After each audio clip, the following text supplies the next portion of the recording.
Next जो topic हैं वो हैं अम्लीय मृदाएं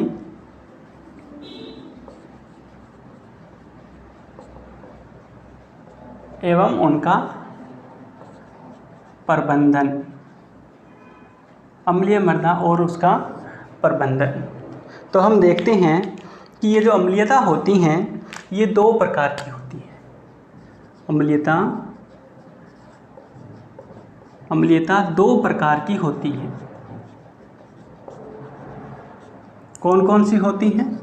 एक होती हैं सक्रिय अम्लता और एक होती है संचित अम्लता।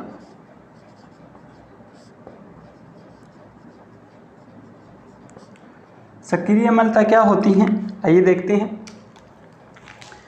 मृदा जो विलयन होता है, मृदा विलयन में उपस्थित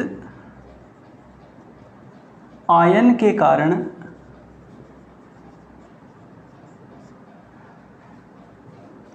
होने वाली अम्लीयता। यानी सक्रिय अम्लता किसको कहेंगे? जब मृदा विलयन में अगर कुछ आयन ऐसे हैं जो अम्लीय प्रकृति के हैं, जैसे हाइड्रोजन है, तो उस अम्लीयता को हम क्या कहेंगे? उस अम्लीयता को हम सक्रिय अम्लता कहेंगे। लेकिन जब यही मुक्त आयन जो होंगे वो किसी मृदा कण पर संचित हो जाते हैं, मृदा कणों पर संचित हाइड्रोजन आयन के कारण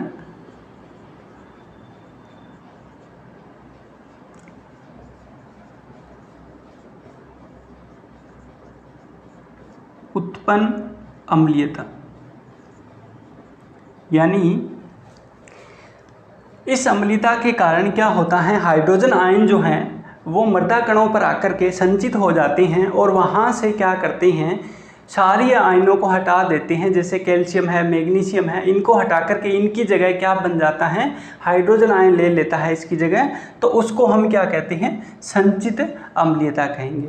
इसका मतलब है कि जो ये अम्लीय मृदा बनी है वो दो प्रकार से बनी है, एक सक्रिय और एक संचित अम्लता। तो अम्लीय मृदा हम किसको कहेंगे? वो मृदाएं जिनका पीएच 7 से कम होता है, उन मृदाओं को हम क्या कहेंगे? अम्लीय मृदा कहेंगे। ठीक है, अब अपने देखते हैं कि इसके कारण क्या होते हैं। अम्लीय मृदा बनने के कारण, अम्लीय मृदा बनने के कारणों की अगर बात करें अपने, किन कारणों से अम्लीय मृदा बन सकती हैं, तो हम देखेंगे पहला है जो सबसे इम्पोर्टेंट है वो है पैतृक पदार्थ की प्रकृति। पैतृक पदार्थ की प्रकृति यानी अगर पैतृक पदार्थ जो है, पेरेंट मटेरियल जो है वो ऐसी चट्टान से आया है जिसकी प्रकृति अम्लीय है, तो वहाँ पर जो मृदा बनेगी वो अम्लीय मृदा बनेगी। जैसे कि मान लो ग्रेनाइट हैं या फिर जो सिलिका होती हैं, इसकी अधिकता के कारण क्या होता है, मृदा में अम्लीयता पैदा होती है। ये जो सिलिका हैं ये जल के साथ संयोग करके, सिलिका प्लस जल जो मिलकर के क्या बनता है, सिलिसिक अम्ल का निर्माण करते हैं,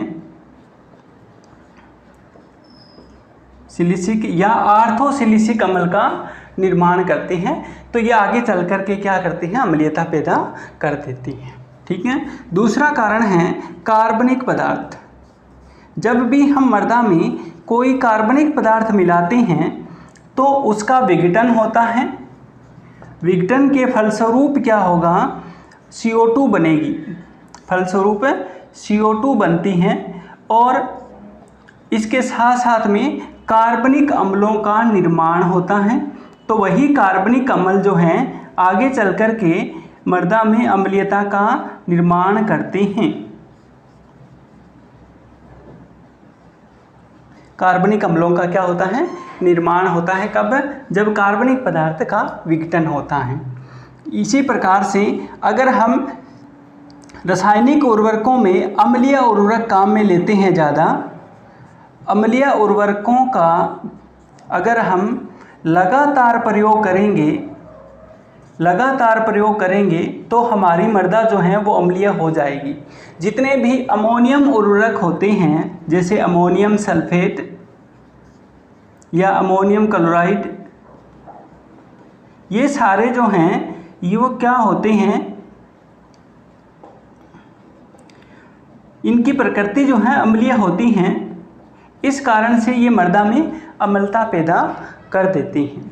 इसी प्रकार से जो मृदा में सूक्ष्म जीव होते हैं, सूक्ष्म जीवों की क्रिया के फलस्वरूप भी क्या होते हैं, मृदा में अम्लीयता पैदा होती है। ये जो कार्बनिक पदार्थ हमने डाला था, इन कार्बनिक पदार्थों का विघटन कौन करेगा, सूक्ष्म जीव करेंगे। और ये सूक्ष्म जीव खुद भी श्वसन क्रिया करते हैं तो उसमें O2 छोड़ते हैं और यही O2 जो है आगे चल कर के कार्बनिक अम्लों के साथ मिलकर के क्या बना लेती हैं, कार्बोनिक अम्ल बना लेती हैं। तो क्या होगा जब CO2 जो है वो H2O के साथ क्रिया करेगी तो क्या हो जाएगा, H2CO3 का निर्माण हो जाएगा और यही क्या है, कार्बोनिक अम्ल है। ये कार्बोनिक अम्ल ही क्या करता है, अम्लीयता पैदा कर देता है। तो इस प्रकार से कुछ ऐसे कारण हैं जो मृदा को अम्लीय बना देती हैं।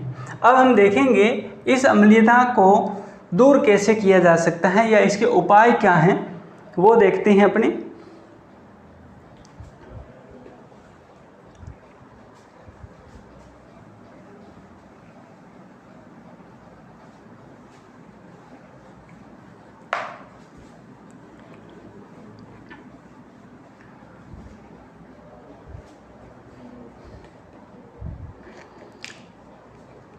उससे पहले हम देखेंगे कि अम्लीय मृदा जो है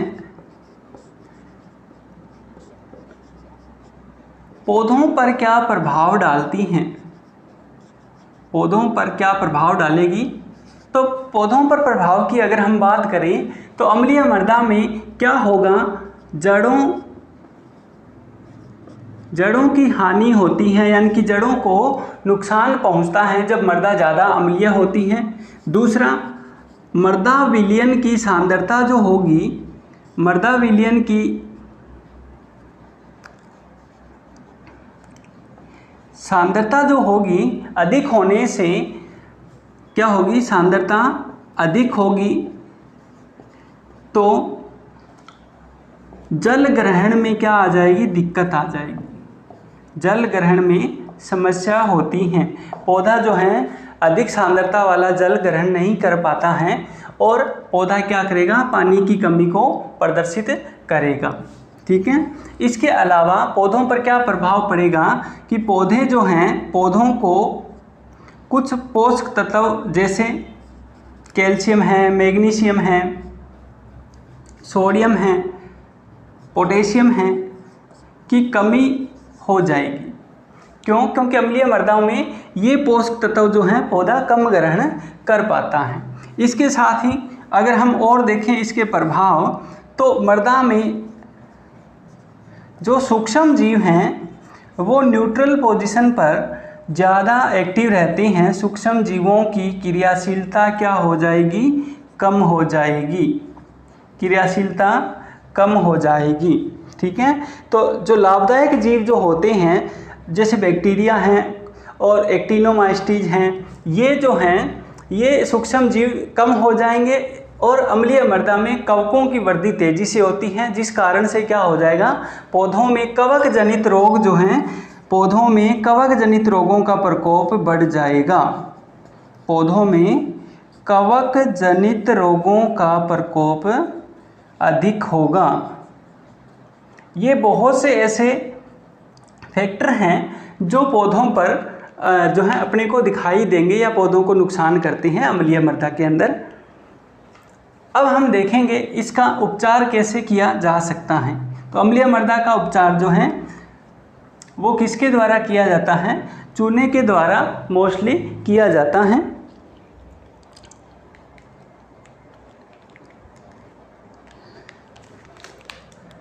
उपचार जो करना है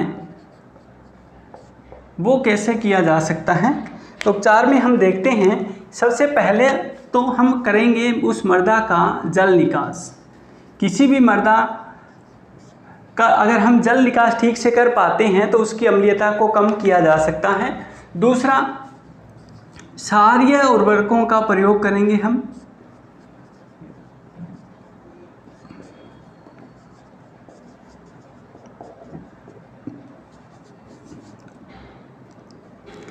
क्या करेंगे? जल निकास और क्षारीय उर्वरकों का प्रयोग। इसके अलावा चूना युक्त पदार्थ हम डालेंगे।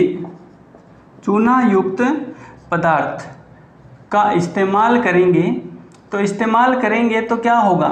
चूना युक्त पदार्थ जो हैं, या तो हम बुझा हुआ चूना डाल सकते हैं या बिना बुझा हुआ चूना डाल सकते हैं। तो जो बुझा हुआ चूना है उसका जो है सूत्र है CaOH2, और बिना बुझा चूना जो है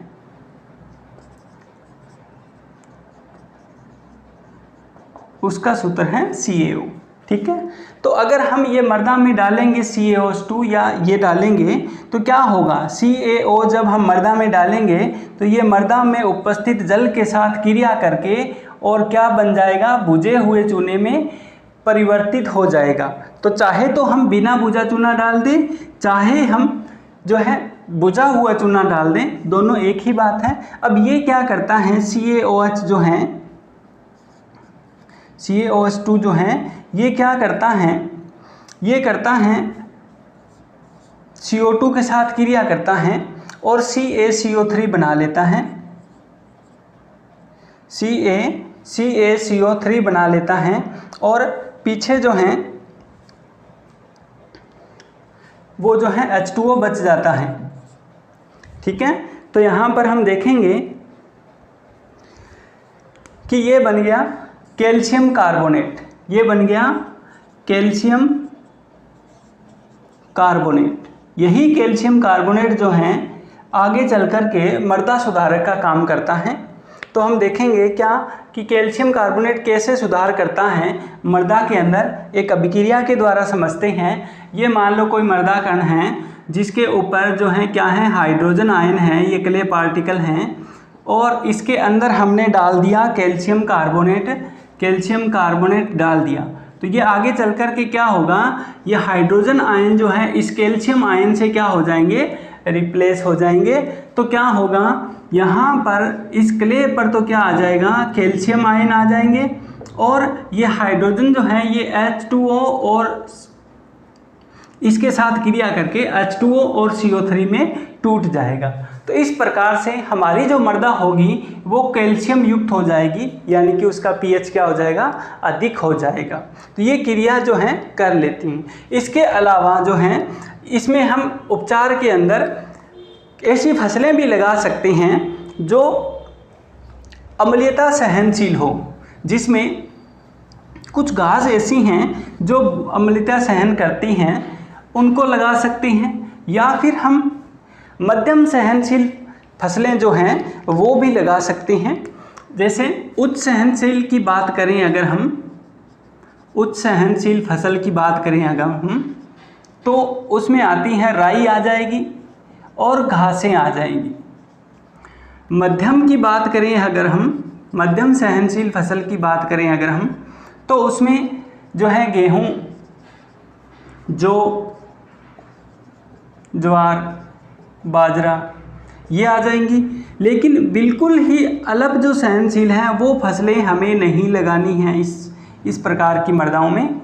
अल्प सहनशील फसलें जैसे गोभी वर्गीय जो फसल होगी, गोभी वर्गीय फसल होगी, वो हमें नहीं लगानी है इसके अंदर।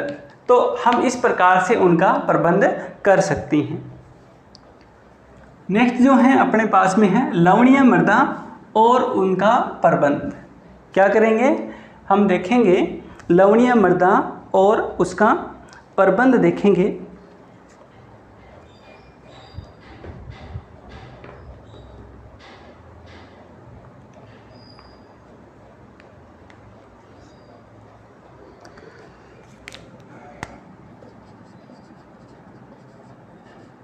लवणीय मृदाएं एवं उनका प्रबंधन। तो हम ये देखते हैं, सबसे पहले तो हम देखेंगे कि लवणीय मृदा कहते किसको हैं। तो अगर हम इसकी परिभाषा देखें लवणीय मृदा की,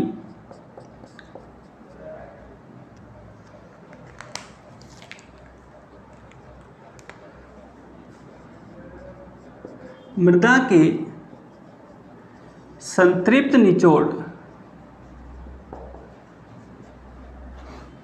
की विद्युत चालकता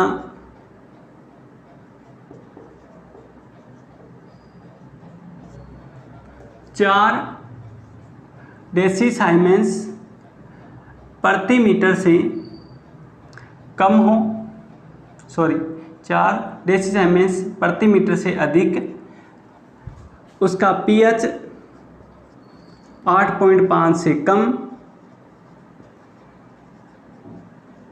तथा घुलनशील सोडियम जो होते हैं जिसको अपने ईएसपी कहते हैं, ईएसपी 15 से कम हो तो उसे लवणीय मृदा कहते हैं।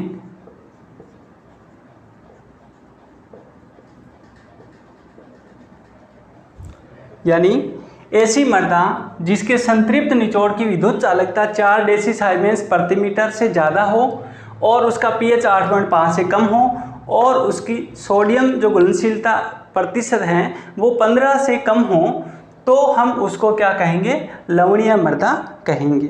अब इस लवणीय मृदा का प्रभाव क्या रहेगा, पौधों पर क्या प्रभाव रहेगा वो हम देखते हैं।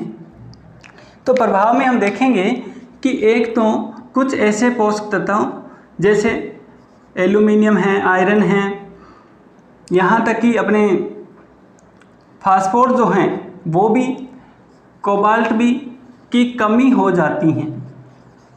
इन पोषक तत्वों की क्या हो जाएगी, कमी हो जाएगी। पौधा जो है जल नहीं ग्रहण कर पाएगा, पौधा जल ग्रहण नहीं कर पाएगा।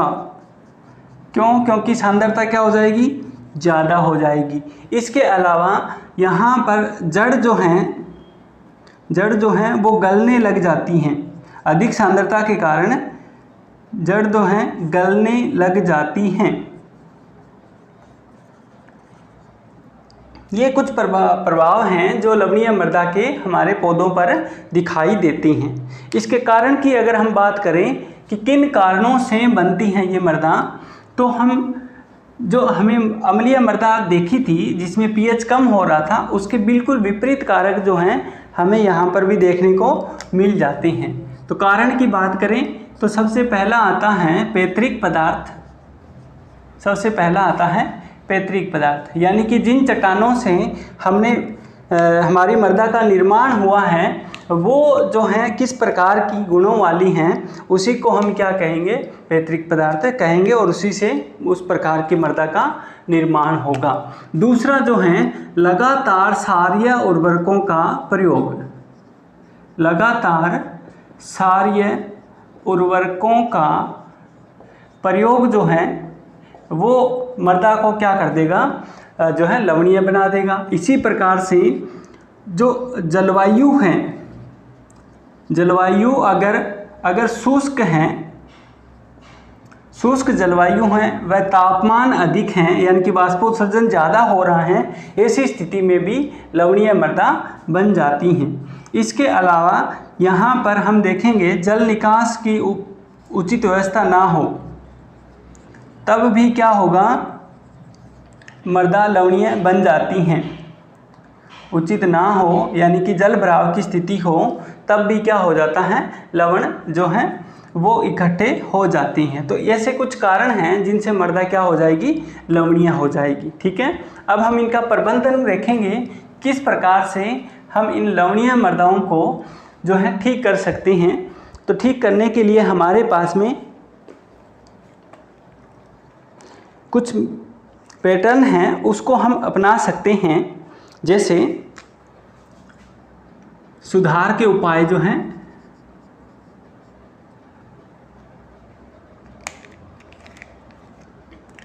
अगर हम सुधार के उपायों की बात करें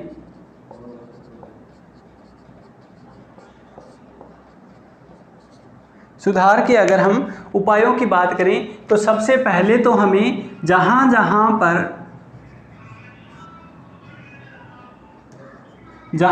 पर हमें लवण जमा दिखाई देते हैं उन्हें हम खुरचकर या बहा कर के बाहर निकाल देते हैं। दूसरा जो है ट्रीटमेंट जो है, या तो हमें खुरचकर बाहर निकालना है या फिर पानी के साथ हमें बहा देने हैं उसको, या फिर अगर हमारे पास में अधिक पानी उपलब्ध हैं तो हम निक्षालन क्रिया भी कर सकते हैं, जिसमें खेत के बाहर मेड़बंदी करके उसमें जल भर देते हैं और सारे जो लवण होंगे वो पानी के साथ जड़ क्षेत्र से नीचे चले जाएंगे। इसके अलावा जो हैं हम जो उर्वरक जो हैं वो अम्लीय प्रकृति के यूज करेंगे। वहाँ पर अम्लीय प्रकृति के उर्वरकों का प्रयोग करेंगे अपने, ठीक है। और हम क्या करेंगे, रासायनिक उपचार करेंगे। हम रासायनिक उपचार में क्या करेंगे, जिप्सम का प्रयोग करेंगे। रासायनिक उपचार में हम क्या करेंगे, जिप्सम का प्रयोग करेंगे, जिससे क्या होगा, हमारी मृदा जो है उसकी लवणता क्या हो जाएगी, खत्म हो जाएगी, ठीक है। अभी हम देखते हैं राजस्थान की मृदाएं। जो राजस्थान की मृदाएं हैं उसको कुल 8 भागों में बांटा गया है। कुल 8 भागों में बांटा गया है। हम इस सारणी के द्वारा देखेंगे कि ये मृदा के प्रकार कौन से हैं, किस क्षेत्र में पाई जाती हैं, इसमें कौन कौन सी फसलें ली जाती हैं और उस मृदा की विशेषता क्या है, ये सारी चीज़ें हम एक एक करके देखेंगे। तो सबसे पहला प्रकार आता है बलुई मृदा का। ये मृदा जो है जोधपुर, बीकानेर, जैसलमेर, बाड़मेर, चूरू, नागौर, झुंझुनू में पाई जाती हैं और यहाँ पर फसलें जो हैं मोठ या बाजरा ही होती हैं, क्योंकि ये कम उपजाऊ होती हैं। तो विशेष विवरण में हम देखेंगे कि इसमें क्या होती हैं, पोषक तत्वों की कमी होती है और इसमें 90 से 95% क्या होते हैं, बालू के कण होते हैं। तो बालू के कण होने के कारण क्या होगा, जल का जो है रिसाव जल्दी से हो जाएगा और जल क्या हो जाएगा, अधिकांश जल जो है गुरुत्वाकर्षण के द्वारा नीचे चल जाएगा। तो इसकी जल धारण क्षमता क्या होती है, काफ़ी कम होती है। दूसरा प्रकार है भूरी रेतीली मृदा। ये कहाँ पाई जाती हैं, जोधपुर, सिरोही, पाली, नागौर, बाड़मेर, चूरू और झुंझुनू में पाई जाती हैं और इसमें मुख्य फसल क्या है, बाजरा है। इसकी विशेषता क्या है कि इसमें फास्फोरस की अधिकता पाई जाती है। फास्फोरस जो है वो मृदा को भूरा रंग प्रदान करता है। इसी प्रकार से अगर हम लाल पीली मृदा की बात करें तो उदयपुर, भीलवाड़ा, बांसवाड़ा, अजमेर, सिरोही में पाई जाती हैं और इनमें फसलें जो हैं कपास, मूंगफली, मक्का ये ली जा सकती हैं। इसकी विशेषता क्या है, लाल और पीली मृदा जो होती हैं, लाल और पीली मृदा में आयरन की अधिकता होती है। क्या होती हैं, आयरन की अधिकता होती हैं, आयरन की अधिकता होती हैं। इसके अलावा इसका पीएच जो है 5.5 से 8.5 तक होता है और कैल्शियम और चूने की भी अधिकता पाई जाती है। ये जो लाल रंग है ये हीमेटाइट के कारण होता है। ये लाल रंग जो है आयरन का एक अयस्क है हीमेटाइट, उसके कारण से मृदा को लाल रंग मिलता है, जबकि वही हीमेटाइट जल के साथ मिलकर के एक दूसरे प्रकार का अयस्क बनाता है जिसको लिमोनाइट कहते हैं अपने, वो पीला रंग प्रदान करता है। तो लाल और पीले रंग की जो मृदा होगी उसमें हमेशा क्या होगी, आयरन की अधिकता होगी। उसका पीएच जो होगा वो 7 के आसपास या उससे कम भी हो सकता है। मोस्टली जो है अम्लीय मृदाओं में आयरन की अधिकता होती है। और इसके साथ साथ में यहाँ पर मक्का की जो फसल है वो मोस्ट इम्पॉर्टेंट है कि जो है लाल पीली मृदा में सबसे ज़्यादा फसल कौन सी होती है, मक्का होती है, ठीक है। फिर आते हैं लाल लोमी मृदा। इसमें क्या होगा, डूंगरपुर, बांसवाड़ा, चित्तौड़गढ़ में पाई जाती हैं। यही जो फसलें हैं, चना है, कपास है, चावल है, गेहूँ है, गन्ना, और चूना, पोटास और फास्फोरस की क्या होती है, कमी होती है, जबकि इसमें आयरन क्या होता है, ज़्यादा पाया जाता है। नेक्स्ट है दोमट या कछारी मृदा। ये पाई जाती हैं अलवर, भरतपुर, धौलपुर, टोंक में और इसमें फसलें लेंगे अपने गेहूँ, चना, कपास, चावल।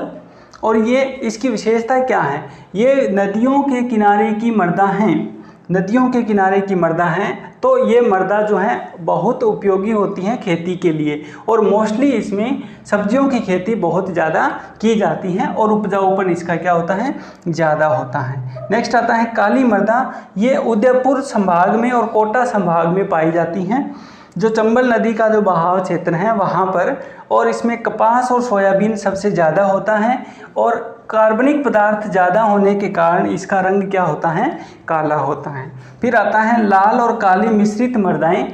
जब मैदानों में काली मृदा होती हैं और पहाड़ों से पानी के साथ में आयरन युक्त जो हैं मिट्टी जो आती हैं तो लाल काली मिश्रित मृदा होती हैं, और ये पहाड़ी क्षेत्र डूंगरपुर, बांसवाड़ा, चित्तौड़गढ़ में पाई जाती हैं।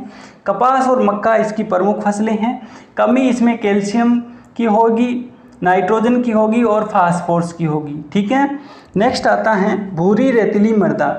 अलवर, भरतपुर, गंगानगर जिला और हनुमानगढ़ जिला जो हैं उसमें ये जो हैं फसलें जो हैं मृदा पाई जाती हैं, और इसमें फसलें लेंगे अपने गेहूं और कपास, और इसका उपजाऊपन क्या होता है, ज़्यादा होता है। क्यों ज़्यादा होता है?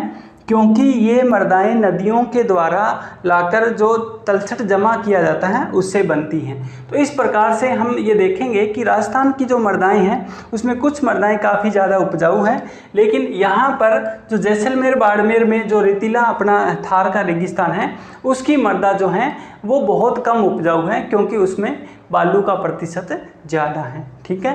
तो ये लेसन कंप्लीट हो गया। इस लेसन के जो नोट्स हैं, पीडीएफ हैं, वो हमारे एग्रीकल्चर विजन ऐप पर उपलब्ध हैं। आप एग्रीकल्चर विजन ऐप को डाउनलोड कर लीजिए, वहाँ पर आपको इम्पोर्टेंट क्वेश्चन भी मिल जाएंगे। इसके साथ साथ में आप हमारा यूट्यूब चैनल जो है उसको सब्सक्राइब कर लें और बेल आइकन पर ऑल पर क्लिक कर लें, ताकि हमारी हर वीडियो का नोटिफिकेशन आप तक तुरंत पहुँच जाए। धन्यवाद।